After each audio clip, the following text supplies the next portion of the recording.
Wagwan everybody, Ricky Bobby here on a beautiful Monday.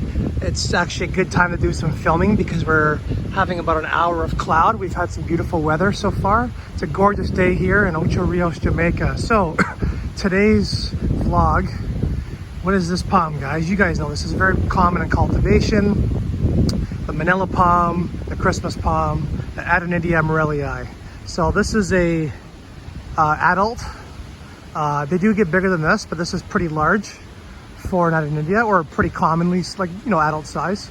It is in flower, and there are some seeds that are growing. Now, obviously, they call it the Christmas palm because you get red and green seeds in the winter time around the Christmas, you know, December.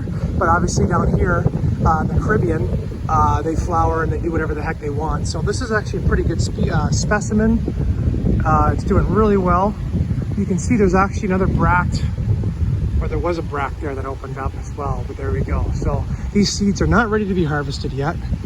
This palm's looking good. You can see that one old crown shaft petiole frond. It's kind of stuck on there because of the seeds. But anyway, these guys here are a tropical palm. They're not cold hardy. They hate cold weather. They need really good draining soil, nothing soggy. The furthest north you usually typically see them is southern Florida, which is a couple zones warmer than mid to northern Florida.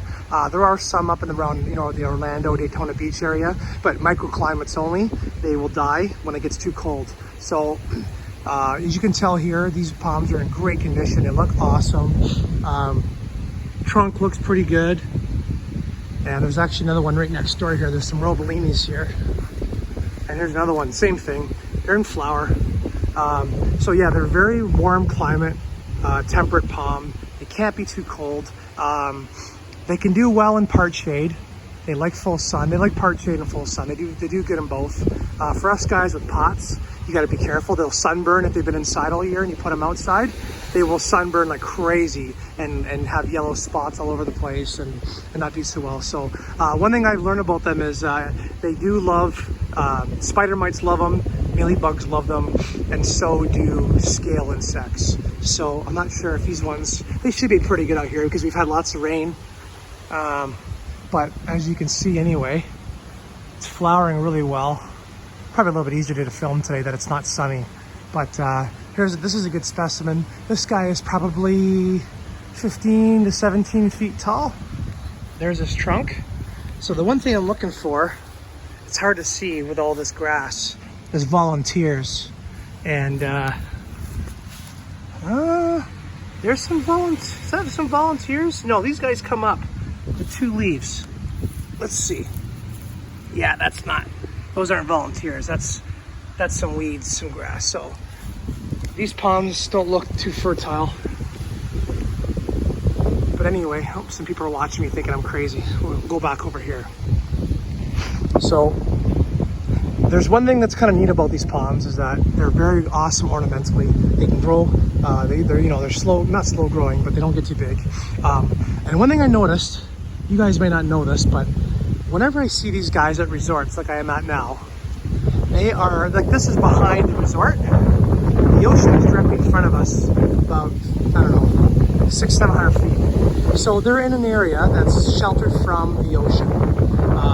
They are salt tolerant, but these things are out of the crazy winds, and they're away from the hurricane winds a little bit as well. Same as all the Roballinis. All the Roballinis here are all sheltered from the resort. None of them are near the ocean in direct trade winds. So there's got to be something about that, a reasoning for that.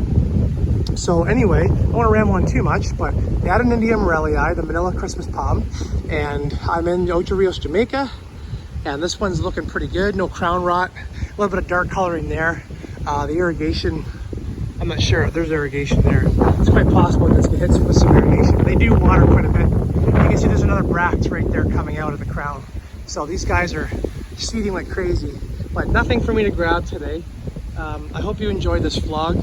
I try to keep it simple. I'm not gonna go on too long, but oh, the one thing I wanted to say, this was really important because the next vlog is going to be Techosperma elegans. You see how the crown is about 2 feet tall from the bottom trunk to the top where the petioles come out. And this one's the same. You see how the crown, this one is about a little bit longer, about 2.5 feet long. So just remember that when we do our next vlog, on the Stygosperma elegans, which we're gonna do maybe tomorrow or later this afternoon. And because there are some similarities in the look of the solitaire palm, Stygosperma elegans, and the Adonidia Merrillii. So we're gonna touch base on that because sometimes it's easy to get them confused. The one thing I'm gonna say is, you see how this trunk has got some thickness to it? It kind of gets wider, skinnier, but wider. And if you can see the rings are pretty close together. So remember that when we do our video on Stygosperma elegans, either today or tomorrow. Okay guys, Wagwan. Bless up everybody from Jamaica, the Adonidia Merrillii. Ricky Bobby over now, bye.